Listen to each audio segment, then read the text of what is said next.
So we're rapidly approaching the midpoint in the semester, shocking as that is. That being said, apparently people like to go study for their midterms or something because today's a pretty small turnout. But that's okay. We will continue on and push on no matter what. We're going to continue today with the second in the graphic design series. We'll talk a lot about general layout techniques and strategies, if my projector ever decides to come back up. Including columns, flow lines, and that sort of thing. So the structure of graphic design in a little bit more in depth, such that you can use these techniques. This works not only for your posters, but also when we move on into your final portfolio. So a lot of the stuff that I'm going to show you today, some of the images are portfolio based, some of them are poster based. So you'll kind of see how they work together as a one-off piece versus a portfolio. Certain elements that we'll talk about today, like flow lines and column intervals and that sort of thing, are important more so in a portfolio because you'll have a certain consistency that you're using page to page, though the principles still apply. I also will apologize in advance for that silly little alarm panel that keeps dee-dee. It's going to drive us all nuts today. It'll drive me nuts much longer than it will drive you nuts because I'll be in here for a second class. I've already complained, and we'll see if somebody decides to come and fix it, but there's not a whole lot I can do at this point. So I apologize in advance for that. The other thing that I should say is I discovered yesterday that some of the lectures that I've been recording have been without audio because one of the audio recording things wasn't working correctly. I think I fixed the problem. But such is life. It's just the tutorial part where I'm working on it on the computer that's been broken. Anyway, so we will continue on. Let's talk about grid system and the anatomy of grids. Generally, if in the world of graphic design, when in doubt, being in a grid system is not a bad idea. Gives you a certain structure and background format that'll help you lay out your work and have it in a concise, consistent manner. When you break the grid or you start to get into a non-orthogonal layout, it can be a little bit more subjective and it's harder to do without kind of a natural ability to do it. So when in doubt, sticking with grids is not a bad idea.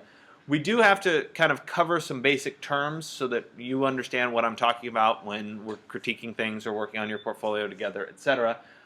First is margins, which shouldn't be something that's particularly foreign to you. You've experienced margins in Word for a long time. It's basically, their purpose is to define the active area of the page, the part of the page that contains the content itself. They direct a viewer toward the content. They give a little bit of space around the content. They can vary in size depending on the format. If you're reading a magazine, the margins are really small. If you're reading an English paper, the margins are pretty big, especially if you wanted to make your paper seem a little longer, you bump up the size of the margins a little bit, right? So they vary in size. They can also contain extra information. So you can have footers in the margins, you could have little title blocks, you could have page reference numbers, those kinds of things can occur in the margins. So it doesn't mean that the margins have to be devoid of content, it's just not the primary content, and that's an important distinction. So the margins are the areas that I'm highlighting in blue here. They go around the page. Should be relatively self-explanatory, right?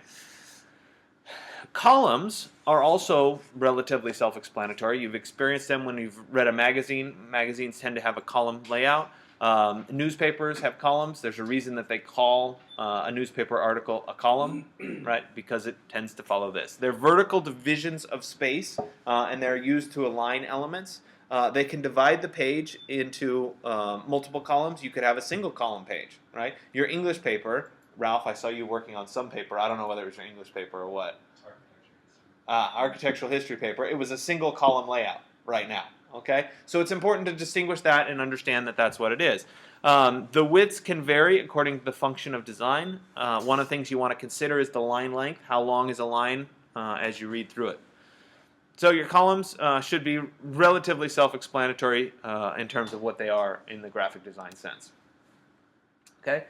Column intervals, however, are the little spaces between the columns, and that's something that's very critical to distinguish the columns. And so if you have a single column layout, obviously you don't have a column interval, but if you start to have multiple columns, you're going to have what are called column intervals, or space between the columns. And that starts to be a very defining characteristic for a graphic design piece. right? It starts to define this grid that we're talking about.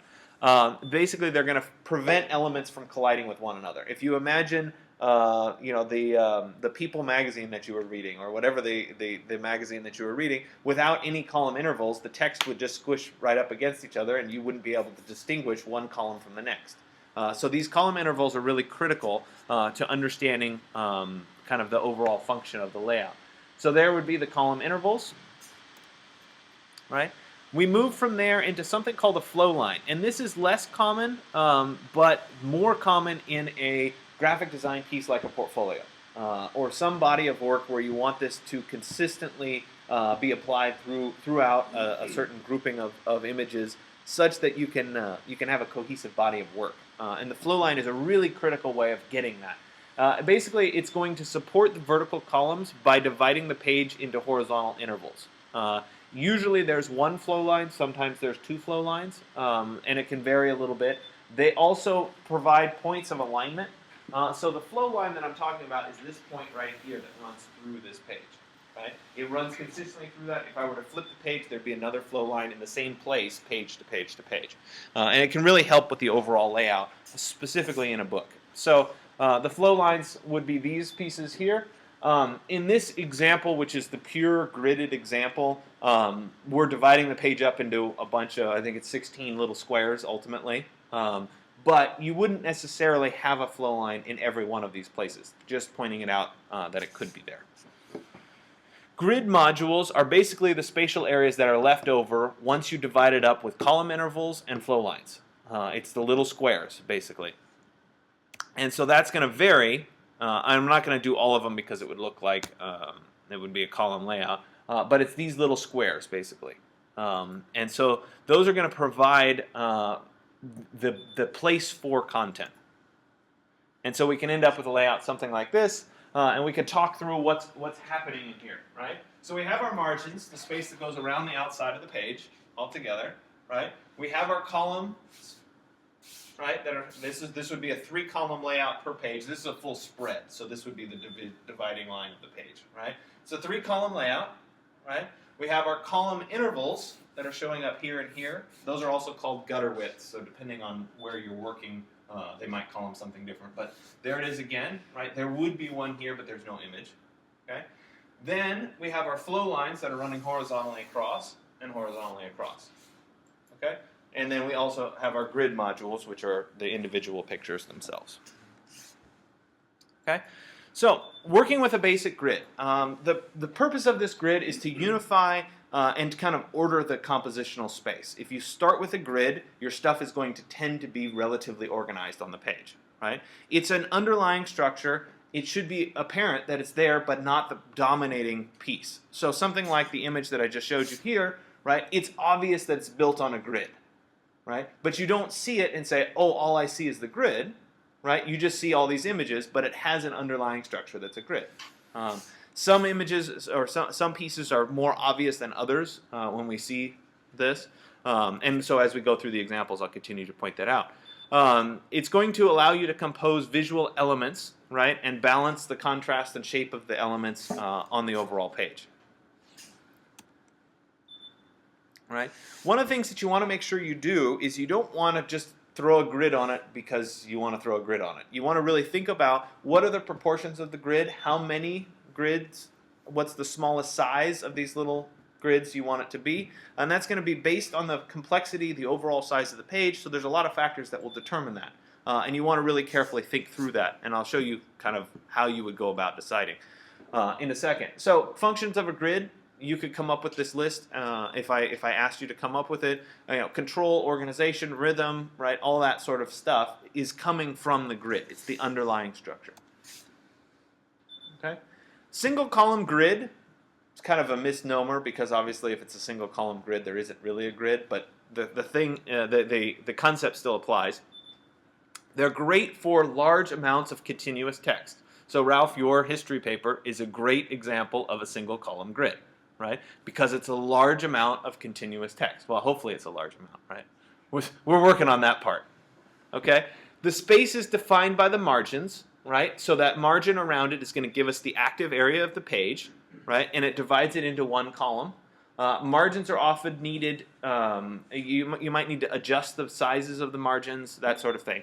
The example that I'm showing you here, right, is more of a portfolio piece where we have large background image, lots of margin. If you were to turn this in as your history paper, it might not fly that well yet. But again, it's a single column of text, right? That's it. So it's a single column grid. Right? They tend to be very, the classical is that the sides and the bottom are rather large. The top is rather small. Right? That's the traditional way. If you open up Word, it will open up in kind of the traditional margin sense. If you have a spread, right, so two pages that go together, the inner margin is typically half the outer margin, right, just in terms of sizing it.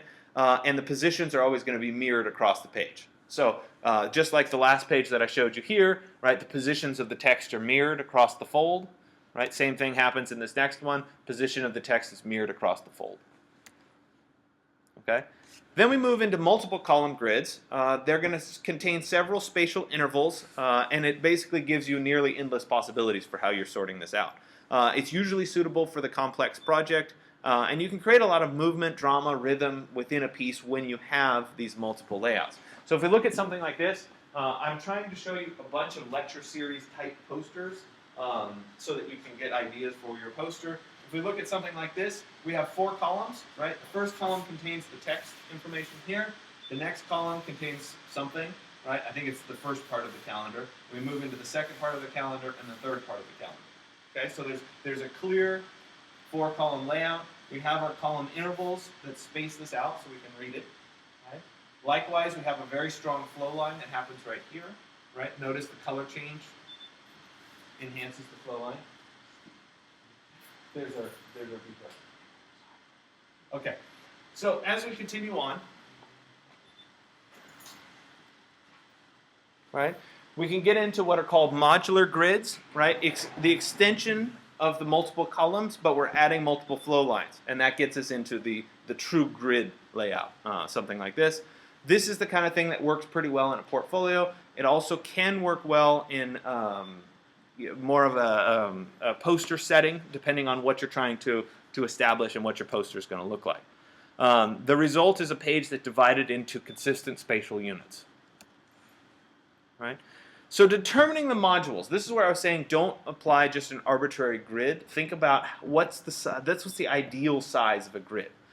You want to think about the line length of one line of text. Right? Is it easy to read? Is it too small? Right? If you had a set of text on a page and it had 2 words per line, it would be a very jerky read process, right? If it had 50 words or 100 words per line, it would be very hard because you'd have to start at one end and move your whole head to read that line of text. So you want to think about what's the ideal length of a line. Part of the reason reading a magazine is nice is because the line length is about right for quickly scanning. Right? It's a quick read. Same thing happens with newspapers. Something like your history paper is a little bit longer line length. Usually that has to do with footnotes and extra information that's part of it. You want to give some space for that. But you want to think about how easy it is to read. And that's something that's critical to determining what these grid modules could be. Likewise, right, you want to think about what's the smallest size of a photograph you would want to use or an illustration. Right? It doesn't make sense to make a grid that's smaller than that, because that's obviously going to be a dominating element. That being said, you could of course have one of either the text or the photograph span 2 of the intervals to give it a little bit more space. Okay, modular grids increase compositional flexibility. They must be flexible enough to accommodate the changing content over the course of the project. This is one of the things that you'll really learn a lot about when you do your portfolio. So you guys all know that the final project in this class is a portfolio. Hopefully you've picked that up by now. That being said, you're doing a bunch of work that's going to go into the portfolio. You did your best photograph, right, which I told you had to be 8 inches on one side, and you could do it square or whatever position, whatever format you want. Then you moved into your assignment 102s, right, which was probably a slightly different size or format. I didn't give you a requirement. You're about to start on your 11 by 17 lecture series poster. That's another size, right? as you move forward, you're going to keep getting all of these different size pieces that are going to have to somehow wrap themselves in a portfolio. That's where these modular grids come into play, right? When you're working in a portfolio, if you have a flexible enough framework for this work, no matter what size image you throw at it, you're going to find a way to be able to wrap it into the portfolio. And that's one of the big challenges. Okay? Alternative grids are the loose and organic forms. They're very heavily intuitive, right? What looks right, what feels right. It's much harder to teach. This is how you do it. There's no scripted way of doing it. And so you have to think about that. They often evolve from basic grids, right? You start to deconstruct a grid and use that. But you shift pieces. And you end up with some dynamic kind of visual elements. And you rely on those visual elements to drive the overall piece. And so we look at this poster, for example. There isn't really a strong column or grid structure to this poster, right? At the same time, there is some consistency. This is obviously the smaller piece of information, right? This is obviously more bold, trying to draw your attention, but there really isn't a column or grid layout, right? It's kind of a diagonal layout that runs this way. That diagonal kind of supports that. So it's deconstructed. It's not a standard grid. That is to say, it's not necessarily unsuccessful, but it's different. And so you want to think about it, and it's much harder to do it without really playing around with it. It takes some effort. This is an example out of the layout workbook that you can see. Definitely a deconstructed grid. You can see up above kind of the start of the grid that she was using. As we move down, you can see how it all works together to create this cohesive body of work. This would be one spread, this would be another spread. So they're working together. It's a nice piece, it's nicely done, but you have to think a lot about the intuitive how it's working. And I've seen some portfolios who do this and are very successful. I've seen the opposite happen where it just really doesn't flow together and feel correct. So there's nothing wrong with doing it, but it's going to take more iteration and more intuition to feel what's right. Okay? When you break the grid, right, it's always a good idea. Right? The times that you break the grid, call attention to whatever it is that you're doing when you break the grid. They're great for a base. Grids are great for a base, but breaking it is a good thing. Right? That being said, if you're constantly breaking the grid, right, something's wrong and your grid really isn't supporting your work, right? Because you keep having to break it. So you want to intelligently decide, when is it going to not follow my grid? When is it going to follow my grid? Right? So then we talk about the interaction of visual elements, and this starts to be really critical to the overall understanding. Works specifically well in posters because you've got one page that you're trying to work with. You want to have a clear focal point that attracts the eye, the clear point that draws the eye into a poster, right? Then you meld in the subordinate elements, right, that allow for a more in-depth, deeper view of whatever it is that you're creating, right? You want to lead the viewer through some kind of a logical journey. And you can kind of establish that with a hierarchy, whether it's a hierarchy in text or a hierarchy in visual elements, right? If you don't establish this hierarchy, you're going to be overloaded when you try to look at it, and you're going to stop looking at it and move on, right? We want that path to be clear. So if we look at something like this, and this is a California College of the Arts National Portfolio Day, right? The first thing that we see when we look at this poster is the National Portfolio Day, right? That's the big kind of key hierarchy piece. Then the subordinate to that, we have who's hosting it and when it is, right? Those work as the next two elements, right? Then we get into smaller detail. I can't even read it here. It doesn't really matter, right? Then we get into even further smaller detail, right? Information. And finally, we get to whatever this stuff is at the bottom, right? And so we break these down into smaller and smaller pieces such that as you get closer to something, you get more information. And so the way I like to refer to it is a 12-6-3-1. Right? Where we think about what does this poster look like at 12 feet, right? And you can see this. If we were looking, look outside, there's a design competition poster, right, on the back of that door, right? I don't necessarily know what it says. I can vaguely from here read design composition, right? So obviously that's the key hierarchical element of that particular poster. As I get closer to it, I get more information. And so you want to think about that as each step that you get closer to it, you get more information. And you want to design for each of those steps, right? So we look at something like this, National Portfolio Day, again, darkest, boldest piece, right? Gives us the key of where to start. Then we get another set of information, when is it, where is it, right? Then we get smaller information, whatever this says, right, then we get smaller and smaller and smaller. Right? So there is a clear hierarchy that leads us, as we get closer, we see more information. Right? The first thing that you want to do is you want to rank your visual elements by importance. Right? What's the single most important thing? Let's make sure that stands out in the poster, and then we go down. The highest ranking elements are obviously in the foreground. They're the biggest pieces. Right? Subordinate elements are the middle ground, and finally the background, the small pieces. So if we look at this poster, National Portfolio Day again is the key piece. Right? Then we've got date and who's hosting it, and then we get a bunch of subordinate information at the bottom.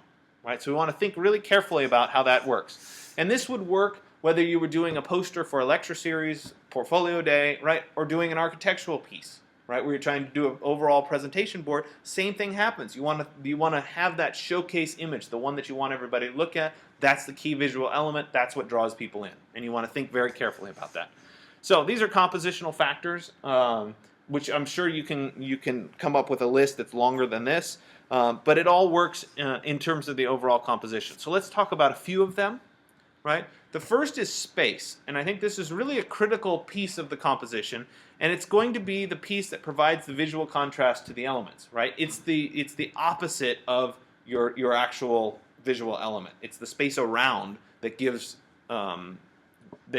your piece the emphasis that it needs, right? It contributes to an effective ordering system. The empty space really brings the content alive. Right? It's what really matters. You want to focus on the negative space as well as the positive space around a particular piece. So it's really important for the accessibility and navigation. Right? It directs the eye to the visual areas of focus. So we have something like this. Right? This space here is critical to this overall piece. Right? If this text was right up here, right, and we didn't have that space, it doesn't provide us that visual breathing room, right? And so that visual breathing room can really help to make a piece live. Right, so how do we use space?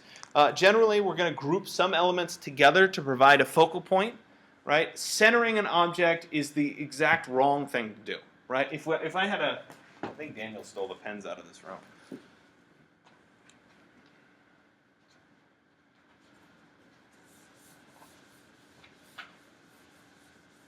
And this works compositionally. This is exactly what I was talking about in the photography part of this class too. Right? Let's say I have a page, right, and I put whatever my element is right in the center, right? All the space around it becomes inactive. Right? If I subtly shift this so it's not there to there, for example, right? Because this is unbalanced, right, this draws much more attention. Right? It gives more space to breathe. Hopefully there's something going on in here that draws your attention out to the bigger space. Right? Same thing happens in the world of photography. We talked about the rule of thirds. Right? That's basically what this is doing. Not centering the object, giving the space around the object so that it becomes an effective, good space. Right? Oh, the other thing that I should point out is you want to think carefully about how much space you have. Right? If I have an element like this and I have a nice piece that's coming in there, it looks pretty good. Right? If I have a smaller piece, something like that, okay, there's a lot of space around it. Maybe it's really drawing attention to that one little piece. Right? If I have that, right, there's too much space around it. So you want to think about how much space you're giving it in terms of what the overall piece looks like. So you want to think carefully about that. Scale is also important. It can be used to establish the hierarchy. It's basically like what we talked about in typography. You have one large font, you just shrink that font down and it becomes the hierarchy. Okay?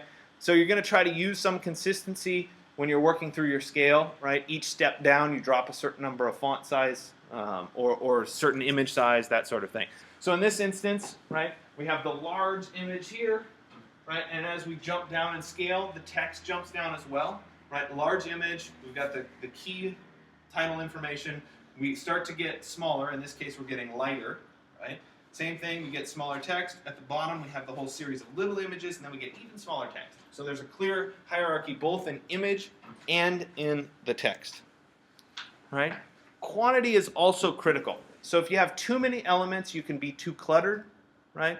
The same thing happens if you have too few elements. You can have too little information, And so you want to think about that.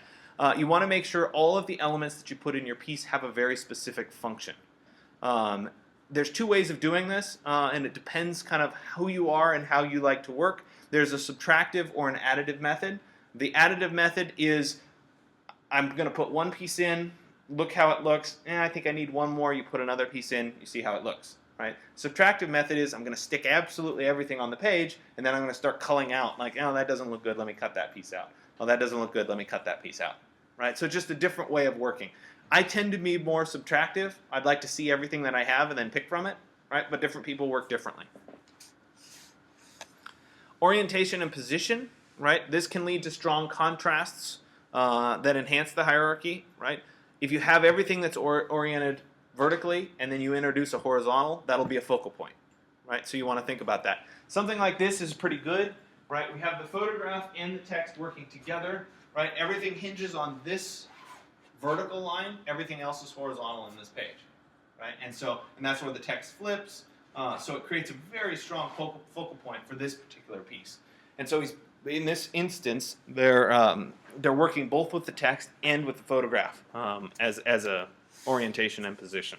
Right? You can also add depth, dimension, or perspective. This is when things become three-dimensional. The interesting thing is the trend now is going back toward flat. Right? We had a whole trend in computer design and website design where everything was three-dimensional. Right? Things had shadows, things were floating, that sort of thing. Now everything's going back to flat. There's no shadows anymore. There's no shine anymore. It's just very flat and clean. So things change, and that's the trend. But this depth, dimension, and perspective can really help kind of establish the hierarchy. So things that are further away or appear further away are smaller, less important than things that are in the foreground. Right?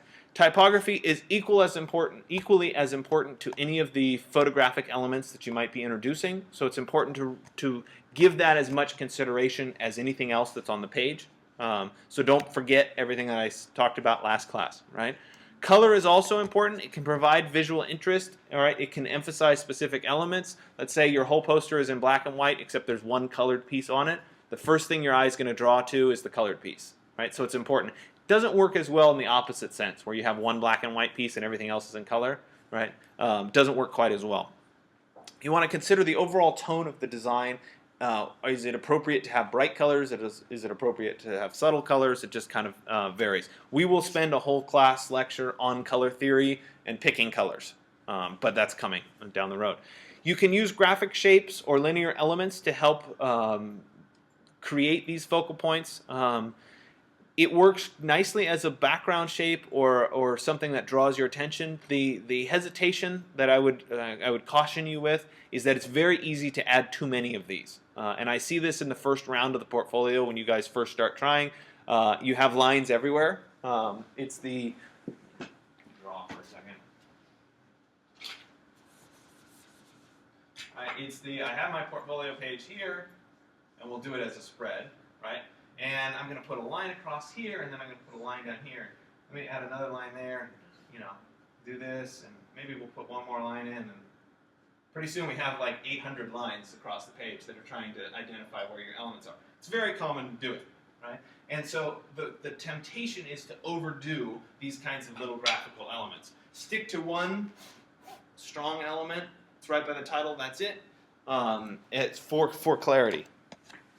Okay? So in review, you as the designer need to create some kind of a hierarchy to your piece, right? You need to order and control the design, right? And you can do that very efficiently through that hierarchy. You're going to use contrast to establish a focal area, right? Whether everything's horizontal and you introduce one vertical, those are the kinds of places where you're going to have that contrast.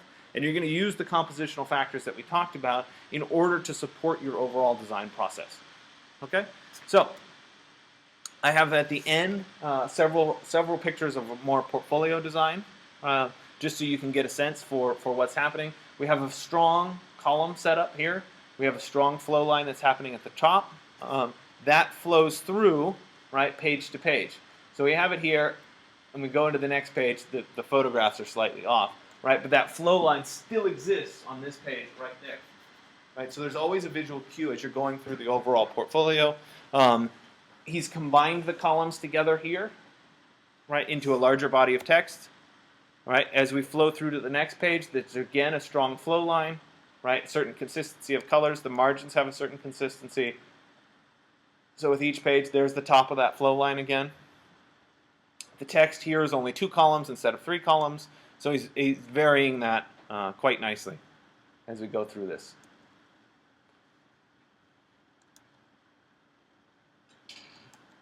So what that leads to is a nice cohesive body of work, right? The flow lines, everything's consistent page to page to page. And we'll go back over it and talk about all this again when we get to the portfolio section of things. Okay, so I'm going to switch now